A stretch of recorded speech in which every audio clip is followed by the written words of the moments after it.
Tollywood heroine Payal Rajput ఇంట విషాదం నెలకొంది. ఆమె తండ్రి విమల్ కుమార్ రాజ్పుత్ కన్నుమూశారు. గత కొంతకాలంగా క్యాన్సర్తో బాధపడుతున్న ఆయన చికిత్స పొందుతూ ఈ నెల 28న సాయంత్రం హైదరాబాద్లో తుదిశ్వాస విడిచారు. కుటుంబ సభ్యుల సమక్షంలో అంత్యక్రియలు ఈ రోజు ఢిల్లీలో నిర్వహించనున్నారు. పాయల్ రాజ్పుత్ తన తండ్రితో ఉన్న అనుబంధాన్ని గుర్తు చేసుకుంటూ, నా పక్కన లేకపోయినా మీ ప్రేమ నన్ను ప్రతిరోజు నడిపిస్తుంది.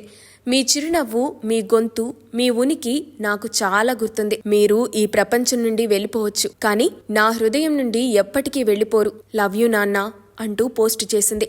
ఇదిలా ఉంటే కార్తికేయ హీరోగా అజయ్ భూపతి తెరకెక్కించిన RX-100 సినిమాతో టాలీవుడ్ ఎంట్రీ ఇచ్చిన పాయల్ రాజ్పుత్ ఆ సినిమా ఘన విజయం సాధించడంతో ఓవర్ నైట్ స్టార్ హీరోయిన్ అయిపోయింది. ఆ తరువాత వరుసగా ఆమెకు పలు అవకాశాలు కూడా వచ్చాయి. దాంతో హైదరాబాద్లోనే పాయల్ స్థిరపడిపోయింది.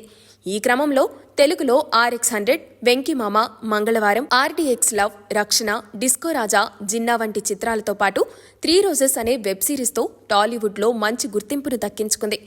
ప్రస్తుతం ఆమె ముని దర్శకత్వంలో తెరకెక్కుతున్న వెంకటలక్ష్మి అనే సినిమాలో హీరోయిన్గా నటిస్తుంది.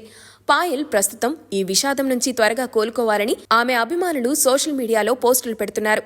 ప్రముఖులు, సినీ పరిశ్రమలోని పలువురు ఆమె కుటుంబానికి సంతాపం వ్యక్తం చేశారు.